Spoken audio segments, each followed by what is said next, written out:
Bismillahirrahmanirrahim. Assalamualaikum warahmatullahi wabarakatuh. Baik, pada malam hari ini saya akan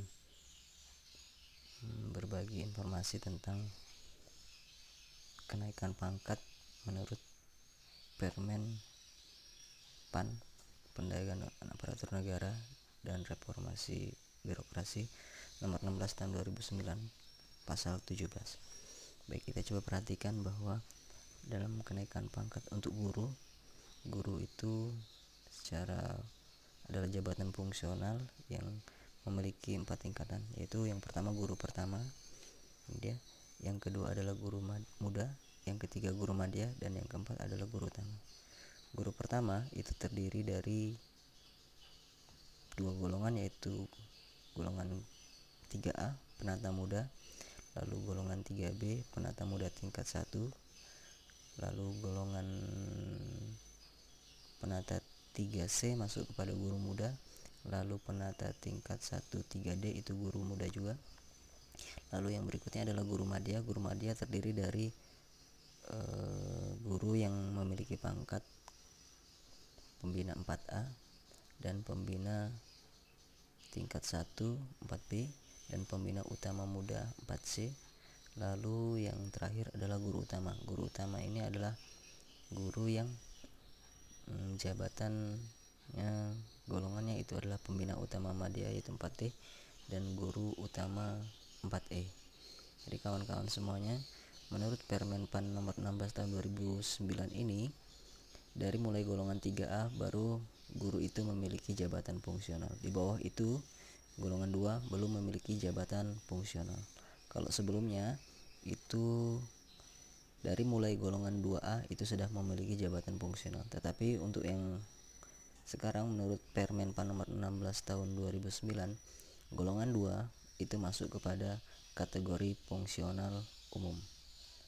Nah, jadi kawan-kawan, hari ini saya akan berbagi tentang kenaikan pangkat. Untuk kenaikan pangkat, kawan-kawan semuanya, kita coba perhatikan bahwa misalnya ini adalah penata muda. Penata muda itu memiliki angka kredit itu 100. Untuk naik ke penata muda tingkat 1 3B itu angka kredit yang harus dikumpulkan itu adalah sebanyak 50. Kenapa 50? Karena golongan 3B itu angka kreditnya harus 150. Lalu kita naik ke 3C. 3C itu angka kreditnya 200. Maka yang harus kita kumpulkan itu sebanyak 50.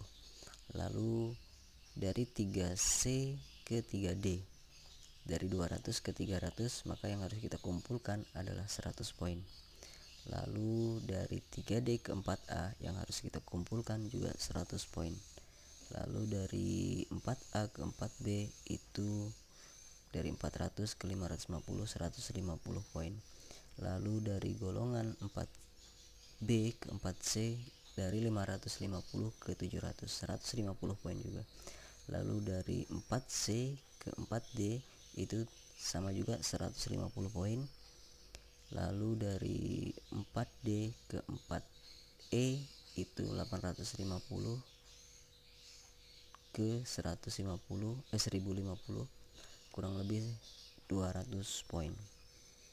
Lalu untuk syarat-syarat kenaikan pangkat dalam jabatan fungsional ini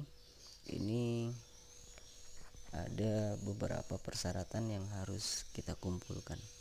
Seperti saya contohkan, dari penata 3A mau mengusulkan kenaikan ke pangkat golongan 3B, itu angka kredit yang harus dikumpulkan adalah sebanyak 50 poin. Adapun 50 poin ini itu harus kita kumpulkan paling cepat itu selama 2 tahun dan paling lambat itu bisa sampai 4 tahun. Apa saja yang harus kita penuhi selama kita ingin naik pangkat ke golongan 3B? Yang pertama yaitu adalah terdiri dari 2 unsur ya. Yang pertama unsur utama dan yang kedua unsur penunjang. Unsur utama ini terdiri dari yang pertama, jika untuk guru, pembelajaran, pembimbingan, tugas-tugas tertentu. jumlah angka kreditnya ini adalah 81 angka kredit. Lalu yang berikutnya adalah angka kredit pengembangan keprofesian berkelanjutan. Itu harus kita kumpulkan sebanyak 9 angka kredit. Pengembangan keprofesian berkelanjutan ini terdiri dari 2 unsur juga. Yang pertama itu adalah pengembangan diri dan yang kedua adalah kegiatan kolektif guru. Pengembangan diri ini adalah diklat fungsional guru. Diklat fungsional guru ini itu kita harus paling tidak itu mengumpulkan sebanyak 2 angka kredit yang dibuktikan dengan sertifikat, lalu surat tugas dari kepala sekolah dan laporan pengembangan diri berkelanjutan. Lalu selanjutnya adalah kegiatan kolektif guru, bisa dengan KKG, kelompok kerja guru, lalu bisa juga dengan MGMP ya untuk mata pelajaran. Lalu yang berikutnya unsur utama yang berhubungan dengan angka kredit pengembangan keprofesian berkelanjutan adalah publikasi ilmiah. Jadi dari golongan 3A ke 3B itu belum ada syarat untuk melakukan publikasi ilmiah atau karya inovatif ya, belum ada persyaratan untuk melakukan publikasi ilmiah ataupun karya inovatif. Jadi itu yang harus kita kumpulkan. Lalu yang berikutnya angka kredit dari unsur penunjang. Angka kredit dari unsur penunjang ini itu adalah 10% dari angka kredit yang harus kita kumpulkan. Jadi kalau 10%, 10 dari 50 adalah 5. Ini maksimal 5. Tidak boleh lebih dari 5. Kalau kurang boleh. Ya, kalau kurang boleh. Ini salah satu contoh untuk golongan 3A akan naik ke golongan 3B. Bagaimana dengan golongan 3B yang akan naik ke C? Sama juga 50 angka kredit. Tetapi yang membedakannya adalah yang pertama itu adalah angka kredit dari pembelajaran, pembimbingan dan juga tugas tertentu. Lalu yang berikutnya ini adalah ada kewajiban untuk melakukan publikasi ilmiah atau karya inovatif. Dan untuk unsur penunjangnya 10% dari 50 adalah 5 poin. Begitu juga dengan 3C akan naik ke 3D sebanyak 100 angka kredit yang harus dikumpulkan. Dia dapatkan yang pertama dari pembelajaran, yang kedua itu dari pengembangan diri ya. Pengembangan diri ini tadi ada 2 tadi ya, ada 2. Yang pertama itu adalah kegiatan kolektif pribadi atau diklat fungsional, dan yang berikutnya adalah publikasi ilmiah. Cuma di sini semakin tinggi golongannya, maka kewajiban untuk melakukan publikasi ilmiah dan karya inovatif itu semakin dituntut. Jadi bagi kawan-kawan semuanya yang ingin naik pangkat itu kita harus rajin-rajinlah untuk melakukan publikasi ilmiah, rajin-rajin menulis, rajin-rajin untuk mengirim tulisan-tulisan kita masuk ke dalam jurnal ataupun surat-surat kabar, karena itu akan menjadi poin kredit bagi kita ketika kita akan masuk ke kenaikan pangkat. Oke, itu tentang kenaikan pangkat poin-poinnya. Lalu yang berikutnya saya akan menjelaskan tentang nih yang tadi penata muda mau naik ke 3A ke 3B 50 angka kredit yang harus dikumpulkan. Lalu dari 3C ke 3D itu 100 angka kredit ya. 100 angka kredit. Lalu dari 3C ke 3D 100 angka kredit.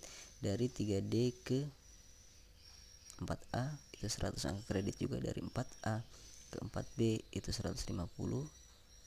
Lalu yang berikutnya adalah dari 3D ke 4A 100 angka kredit.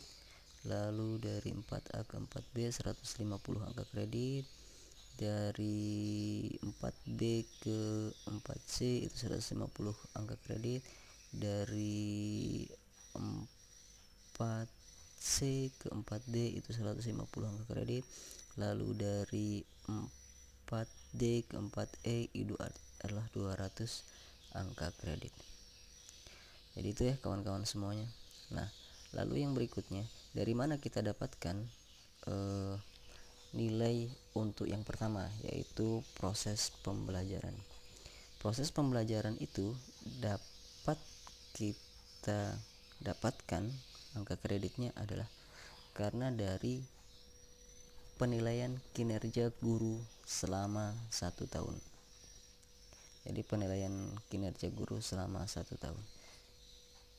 Nah, untuk PKG ini mungkin besok lain kesempatan insyaallah akan saya bahas tentang PKG ini, penilaian kinerja guru.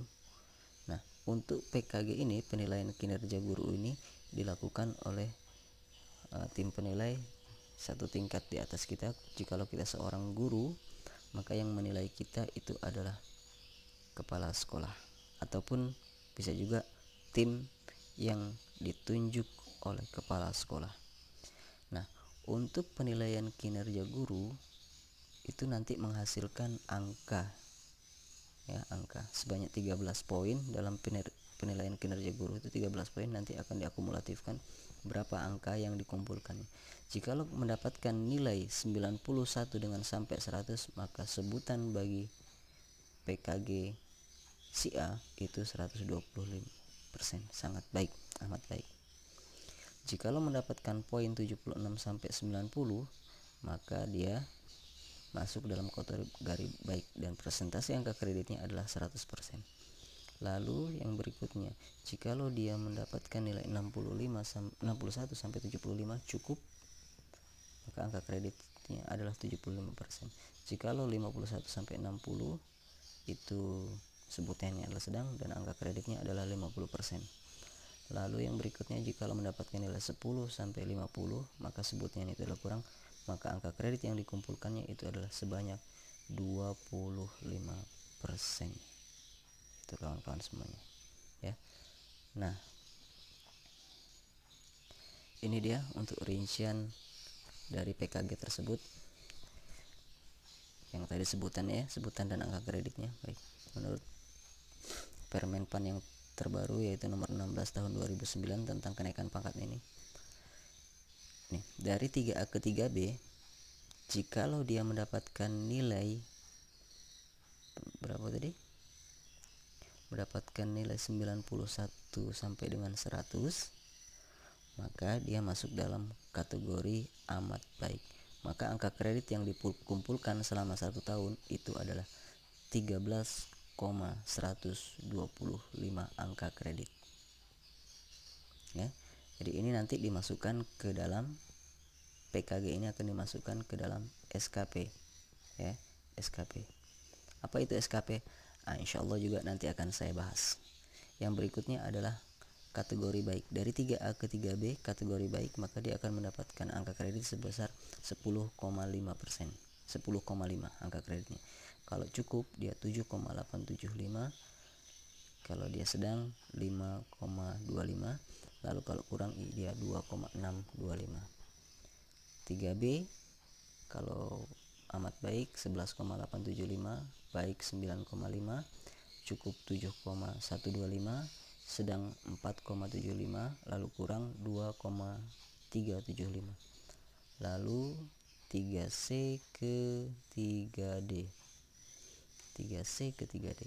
Jikalau dia baik itu sangat baik 25,313, kalau baik 20,25, jikalau cukup itu 15,188, kalau dia sedang itu 9,75, lalu kalau dia kurang 4,875. Lalu yang berikutnya adalah 4A ke 4B. Kalau dia baik, amat baik, amat baik 37,188, 29,75, 22, 3125, 14,875, lalu 74,83. Nah, angka kredit ini kita tuangkan nanti ke dalam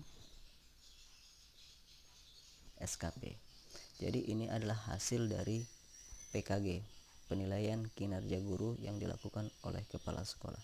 Setelah mendapatkan nilai PKG seperti ini, maka langkah selanjutnya adalah kita tuangkan dalam SKP. Jadi SKP itu biasanya selama 1 tahun, tetapi ada juga SKP yang 6 bulan, tergantung masa penilaiannya. Jadi itu kawan-kawan semuanya. Nah, kepada kawan-kawan semuanya, selanjutnya saya akan bercerita tentang proses bagaimana alur yang harus ditempuh ketika kita ingin naik pangkat. Alurnya ya, saya tuliskan alurnya ya. Baik, alurnya akan saya tuliskan. Baik, jadi alurnya seperti ini kawan-kawan. Alurnya adalah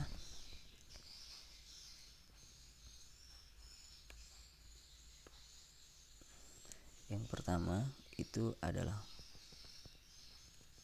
PKG.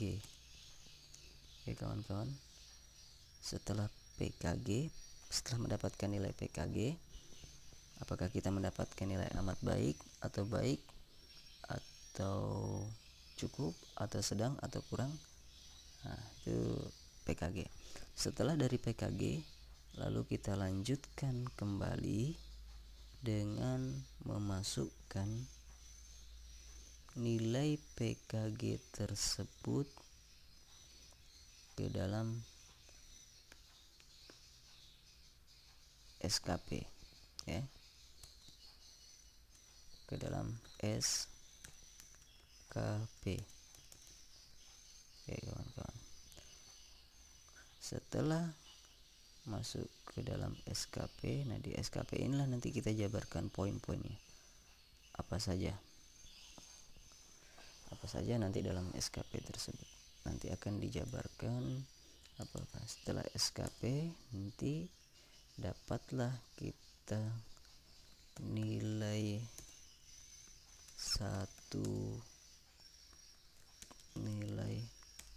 kumulatif selama 1 tahun.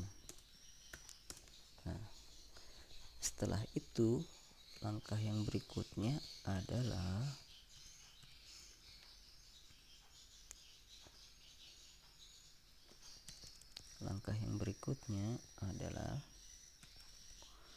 setelah mendapatkan nilai kumulatif selama 1 tahun. Di sana semua dalam SKP itu tertera semuanya. Pembelajaran, lalu pengembangan diri berkelanjutan, lalu penulisan karya ilmiah ya, ataupun pembuatan karya inovatif dan unsur-unsur penunjang. Jadi dalam SKP itu semuanya tertuang. Nah, jadi kita sudah dapatkan nilai kumulatif 1 tahun. Setelah kita dapatkan nilai kumulatif 1 tahun, langkah berikutnya adalah kita masukkan ke dalam namanya DUPAK, perhitungan DUPAK. Jadi perhitungan angka kredit. Apa itu DUPAK? DUPAK itu adalah daftar usulan penilaian angka kredit. Nah, ini nanti ada tim penilai yang melakukan penilaian terhadap kinerja kita. Jadi nanti dalam DUPAK itu semua berkas-berkas harus kita dukung semuanya, dari mulai PKG yang asli, lalu SKP yang asli, lalu yang berikutnya adalah nilai-nilai pengembangan diri berkelanjutan,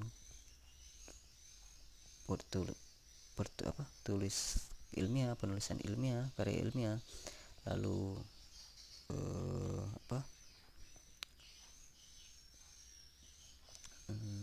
karya inovatif, dan yang berikutnya itu adalah penunjang-penunjang yang lainnya. Harus kita lengkapi dengan bukti-bukti fisik. Jadi itu sebagai pembuka. Nanti untuk berikutnya saya akan memberikan informasi tentang bagaimana cara untuk memasukkan nilai-nilai yang kita dapatkan ke dalam SKP ya, sasaran kinerja pegawai. Oke, kawan-kawan, itu saja yang dapat saya sampaikan. Jikalau informasi ini bermanfaat buat kawan-kawan, jangan lupa untuk subscribe, lalu tekan tanda lonceng, dan jikalau bermanfaat silakan untuk men-share-nya. Terima kasih kawan-kawan semuanya, mudah-mudahan bermanfaat buat kita semuanya.